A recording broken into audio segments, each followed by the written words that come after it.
Este episodio se basa en el libro Medicina Funcional, del Dr. Alexander Kruhan, y tiene un carácter informativo. No constituye consejo médico ni sustituye la consulta con profesionales. Hablemos de libros. ¿Qué más?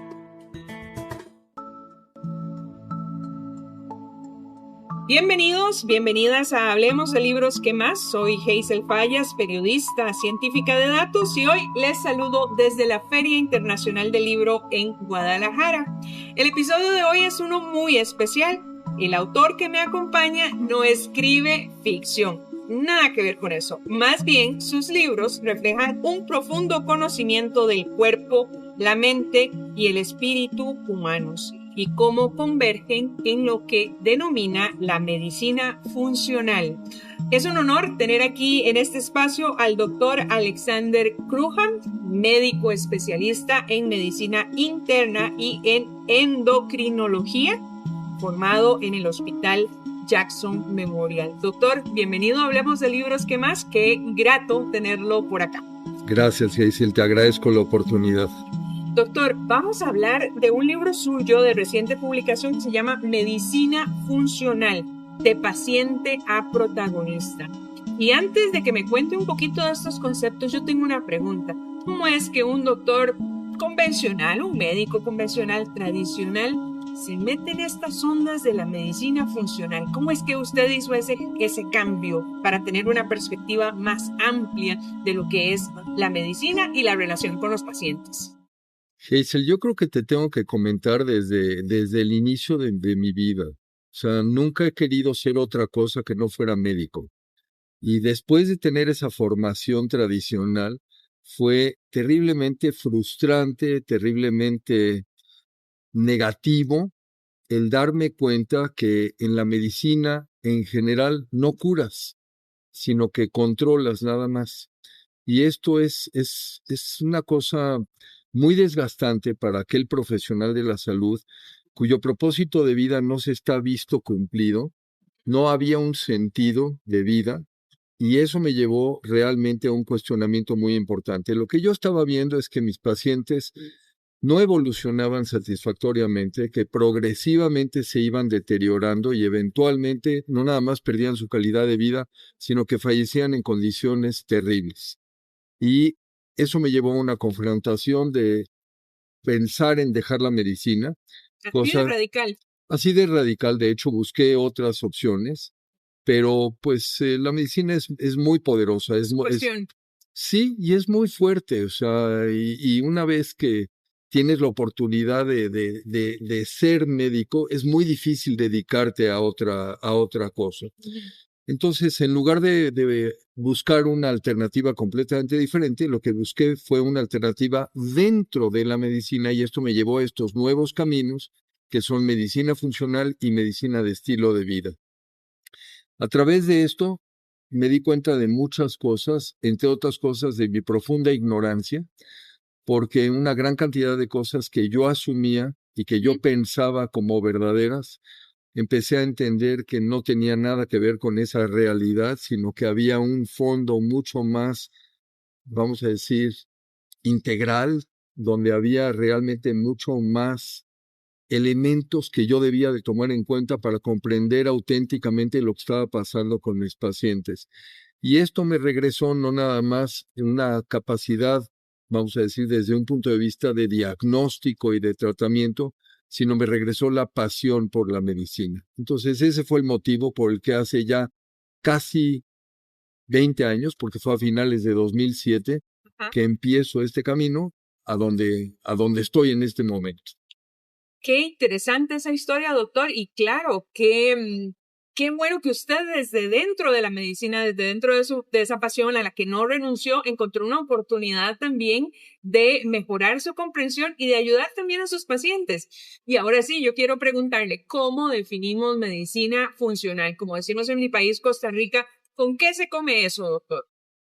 Medicina funcional, Hazel, es, primero que nada, surge en 1991 como un movimiento en respuesta a la terrible crisis que estamos enfrentando hoy en día de enfermedades crónico-degenerativas.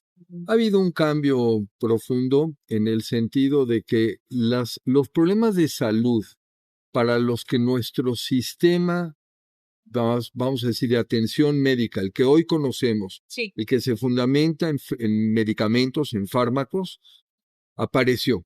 Esto fue realmente producto de las infecciones y los traumatismos. Y auténticamente fue muy poderoso. O sea, gracias a esa práctica de, esa, de medicina, logramos no nada más extender la expectativa de vida, sino se lograron increíbles avances.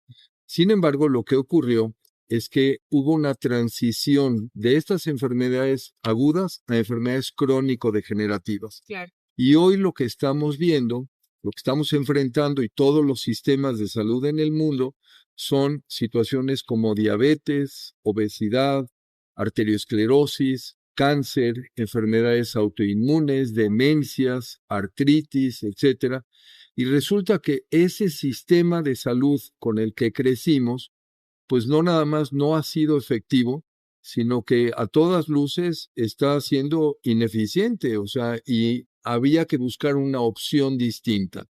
Sí, En los últimos 40 años aparecieron muchas voces que decían, señores, hagamos un alto en el camino, analicemos qué es lo que está sucediendo y veamos qué podemos modificar para que pues, pudiésemos ser más, o sea, resolver esta situación de crisis. sí, Y esta medicina funcional, este movimiento que surge en 1991, realmente es una mezcla de los elementos de esas propuestas para formar lo que llamaríamos un modelo operativo.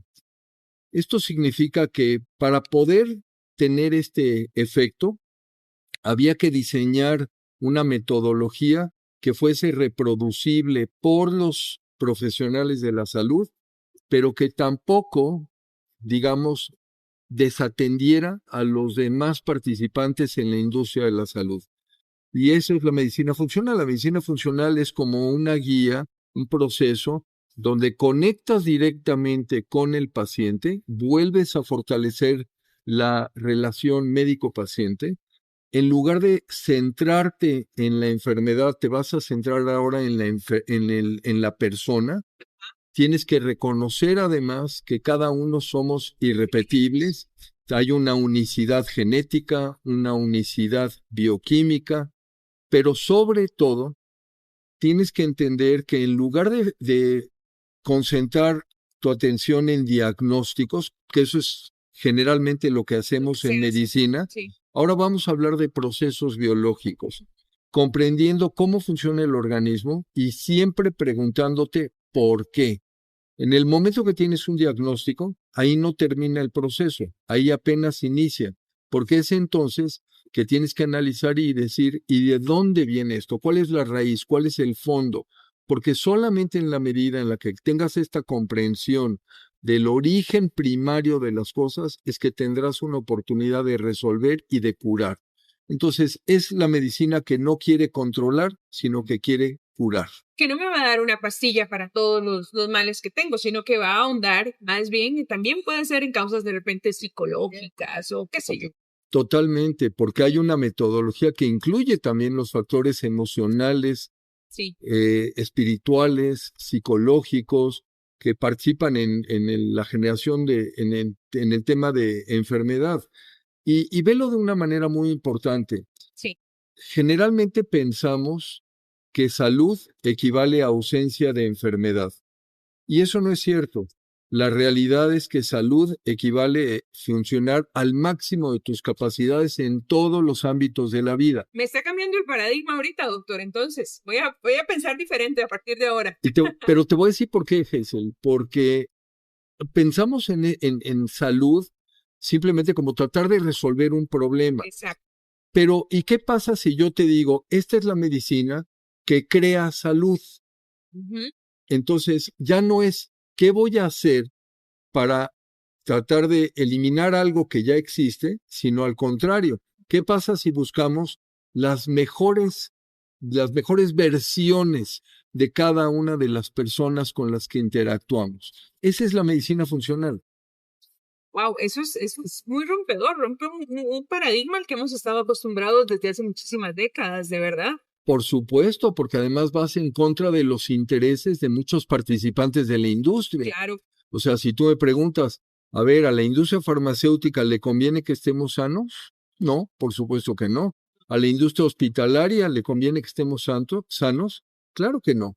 Y entonces, ¿cuánto es lo que estamos gastando? ¿Cuánto gastan las naciones sí, en sus sistemas de salud que están rebasados para tratar de resolver problemas que pudimos haber atacado muchos años antes? O sea, nada más para darte una idea. Hablamos de Alzheimer. sí. ¿Cuántos años cuántos años tienen que transcurrir antes de que formalmente hagamos un diagnóstico de Alzheimer? Aproximadamente 20. Entonces, tenemos una ventana de oportunidad de esos 20 años como para poder identificar, detectar este problema y no permitir que siga avanzando hasta llegar a un deterioro cognitivo, vamos a decir, ya incapacitante. ¿Cuántos años tarda en aparecer una arteriosclerosis? O sea, desde el momento en que empieza el proceso, empieza a ver los cambios en el organismo, hasta que viene el infarto cardíaco, aproximadamente 30 a 40 años. Doctor, le cuento que en nuestro podcast, una de cada tres de las personas que nos escuchan son mujeres que justamente tienen más de 40 años. Y aquí quiero aprovechar esta oportunidad para que hablemos un poco de cómo entiende la medicina funcional esa transición hacia la premenopausia y la menopausia, que para serles sincera, hoy está afortunadamente en boca de muchas de nosotras y afortunadamente lo estamos hablando más que nunca. ¿Cómo entender esa transición desde la medicina funcional y en qué nos benefician las mujeres? Bueno, mira, entendamos aquí varios puntos. Pensemos en términos biológicos o antropológicos. La única razón de existir de las especies, ¿cuál es? Reproducción. Reproducción. O sea, ¿qué es lo que sucede con prácticamente todas las especies? En el momento que culminan su etapa reproductiva, mueren porque no tienen más razón de existir. Y lo que nosotros hemos hecho como especie, hemos desafiado a la naturaleza y hoy vivimos muchos años más allá de nuestra etapa reproductiva. Entonces, si así lo entendemos, lo primero que tenemos que poner sobre la mesa es que la menopausia en la mujer o la andropausia en el varón no son procesos patológicos, no son enfermedades, sino que es un proceso natural en la evolución del ser humano. Lo segundo que tenemos que entender es que obviamente va a haber cambios muy importantes, porque vienes de toda una vida de haber producido hormonas, esas hormonas sexuales, que cumplieron con funciones muy amplias en nuestro organismo. Y esa menopausia, esa andropausia, pues va a afectarnos de diferentes formas. Sí. Por un lado, en términos de síntomas y en segundo lugar, en términos de deterioro, lo que va a pasar en el organismo por perder esa producción hormonal. ¿Qué significa síntomas y qué proporción? Hablemos de la mujer. Sí. ¿Qué proporción de las mujeres que transitan hacia la menopausia van a tener síntomas? El 80%. O sea, hay un 20% de mujeres que no va a tener malestar alguno. Pero en el 80% que sí los va a tener, estos malestares pueden ser desde muy leves, muy discretos, tolerables, hasta aquella persona en quien le afecta Radicalmente su vida. exactamente. Su vida se deteriora por completo, ¿de acuerdo? Su calidad de vida. ¿Cuáles son esos síntomas? Pues, por supuesto, tenemos los bochornos, o sea, Los más clásicos, doctor. estas oleadas de calor, cambios en el estado de ánimo, alteraciones en la calidad del sueño, pérdida del líbido, del deseo sexual, resequedad vaginal, cambios en el estado de ánimo, muy importante, también alteraciones en la estructura corporal, con acumulación de grasa y pérdida de masa muscular. Y podríamos enumerar muchos más. Ahora, ¿cuáles son las situaciones de cambios biológicos? ¿Cómo se va a afectar el organismo en esta etapa? Aumenta la probabilidad, aumenta la frecuencia de problemas como osteoporosis, porque hay una desmineralización acelerada de los huesos, un aumento en la frecuencia de arterioesclerosis, manifiesta como infartos cardíacos o trombosis cerebrales, degeneración macular, que es la pérdida de la capacidad visual por una alteración en la retina, pero también alteraciones cognitivas. Precisamente hablábamos de Alzheimer, Sí. aumenta el riesgo de desarrollar enfermedades como Alzheimer, problemas neurodegenerativos, como consecuencia de la menopausia. Ahora, vamos a clarificar aquí un punto, porque muchas mujeres hablan de premenopausia, de menopausia y de postmenopausia. Seamos claros, o sea, la premenopausia, cuidado con el lenguaje, porque eso no es más que una confusión semántica, no es otra cosa. Premenopausia, yo podría decir, una bebita que acaba de nacer hace una hora está en la premenopausia, por supuesto, pero todavía no inicia siquiera su vida reproductiva. Entonces, esta premenopausia no es más que ese periodo, generalmente a partir de los 40. Aquellas mujeres que tienen menopausia antes de los 40, hay que indagar y ver qué es lo que está pasando, porque no es normal. 25% de las mujeres normales llegan a esta etapa de la menopausia entre los 40 y 45 años. 50% lo hacen entre los 45 y 50 años de edad y 25% después de los 50 años. Entonces, esa premenopausia puede o no asociarse a cambios de sintomatología. Puede empezar a ver estos malestares que ya mencionaba yo, asociado, por ejemplo, a irregularidades menstruales. Sí. Los ciclos se van haciendo más largos, más impredecibles, cambian las características del sangrado menstrual, entre otras cosas. La menopausia formalmente se diagnostica hasta que ha transcurrido un año sin ciclos menstruales. Y hablar de posmenopausia, realmente mucha gente lo comprende como ya no tengo síntomas, pero auténticamente la menopausia es a partir del momento en que ya no hay estos ciclos menstruales hasta la muerte. Entonces, no importa si tengo 55, 70 o 90 años, estoy en menopausia. Sí. No cambia la situación. Ahora, el punto es, ¿y qué hacemos? ¿Y qué hacemos? Porque ese es el punto, doctor. Y cómo esta revolución de la medicina funcional puede ayudar a aliviar muchas de las frustraciones por las que pasan las mujeres en esta época de la vida. Regresando al tema de medicina funcional. Sí.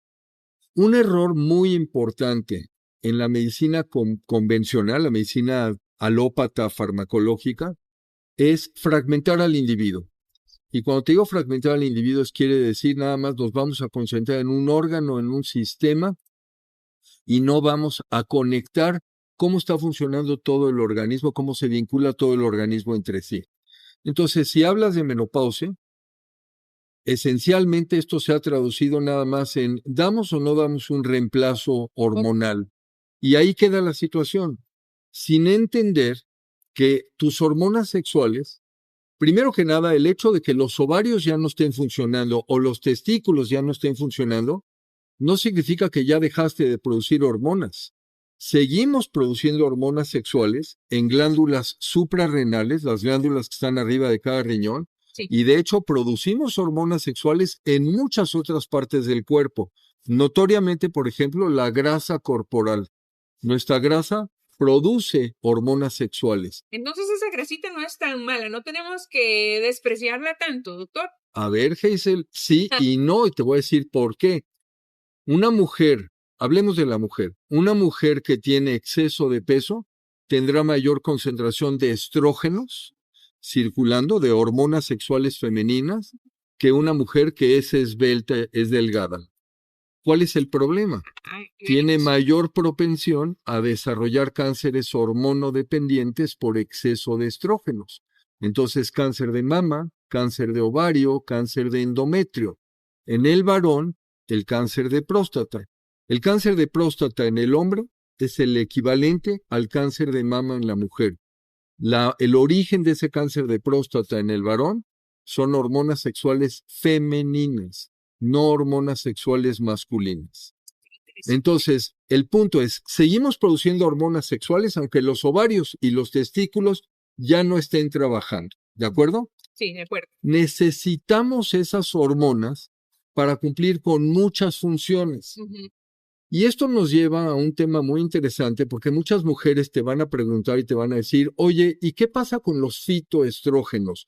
¿Podemos utilizar estos equivalentes de hormonas sexuales para no tener síntomas, para no tener bochornos, por ejemplo? Sí, pueden ser efectivos. Entonces tienes ahí una serie de productos que provienen generalmente del camote, la yuca, del frijol de soya, que de ahí se obtiene el material a partir del cual nuestro organismo fabrica estas hormonas sexuales y pueden ser muy efectivos para eliminar los síntomas. El problema es que no tienen un impacto en los receptores celulares en el hueso, en el corazón, en el cerebro. Entonces, quitas síntomas, pero no estás protegiendo a estos órganos. Claro. Entonces, a ver, regresando al tema de medicina funcional, entendamos entonces que todo está conectado. Y yo te hablaba de la producción de hormonas. ¿Y ahora qué pasa con esas hormonas? ¿Cómo las eliminamos? Pues resulta que el órgano más importante para eliminar esas hormonas sexuales es el intestino.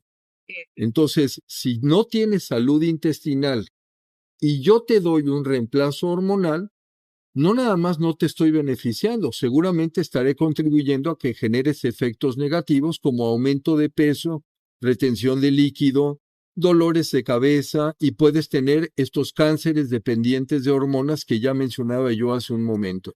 Entonces, no pensemos en silos, no pensemos en términos aislados, sino conectemos a todo el organismo. Y entonces ahí es donde aparecen las hormonas bioidénticas.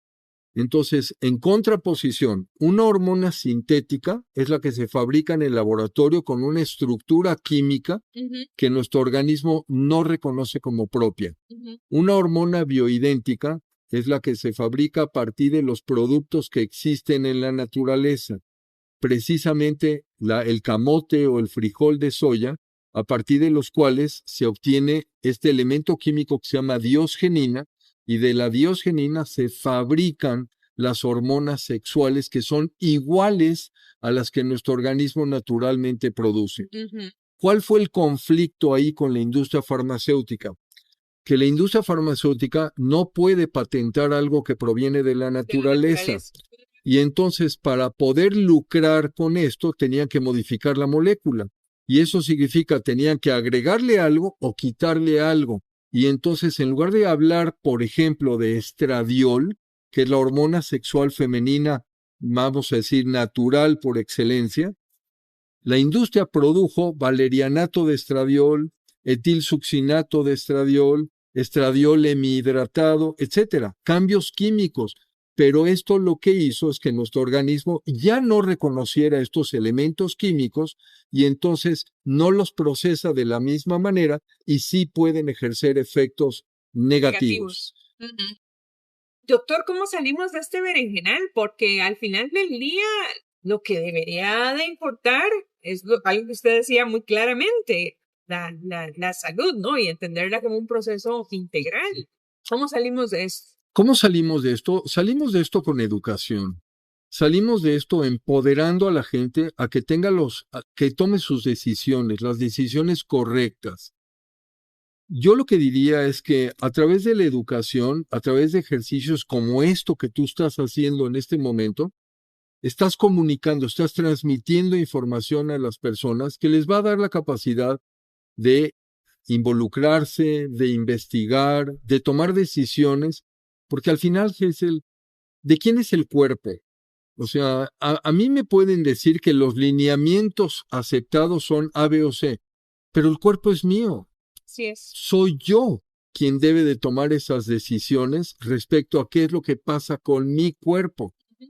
Y tendríamos que tener la capacidad de formar una masa crítica, un movimiento que cuestione al status quo en la medicina, no solamente a los investigadores, también a los mismos médicos, y que cuestione a la industria farmacéutica y que diga, a ver, ¿qué estamos anteponiendo aquí? Estamos anteponiendo mis intereses como individuo, estamos anteponiendo mi salud, la salud de las comunidades, la salud de las naciones, a los intereses propios de una industria que lo que quiere es, por supuesto, generar ingresos para sus accionistas. Y no con esto quiero decir que todos los medicamentos son malos y que debamos de satanizar a la industria farmacéutica. Pero en este tema, como en muchos otros, ciertamente, yo tengo que pensar primero por mí mismo, pero lo tengo que hacer de una forma educada. Interesantísimo, doctor. Yo quedo agradecida con usted por esta conversación tan clara y tan necesaria. Gracias por ayudarnos también a entender cómo la medicina se puede aproximar desde otras formas. Y bueno, recuerden que el libro del doctor Cruhan se llama Medicina Funcional de Paciente a Protagonista. Muchísimas gracias, doctor. Gracias, Hazel. Te agradezco. Gracias por la oportunidad. No, a usted, doctor. Y muchas gracias a ustedes también por escuchar Hablemos de Libros que Más desde la Feria Internacional del Libro en Guadalajara. Nos escuchamos en la próxima y nunca dejen de leer. Hablemos de libros. ¿Qué más? Este episodio se basa en el libro Medicina Funcional del Dr. Alexander Cruhan y tiene un carácter informativo. No constituye consejo médico ni sustituye la consulta con profesionales.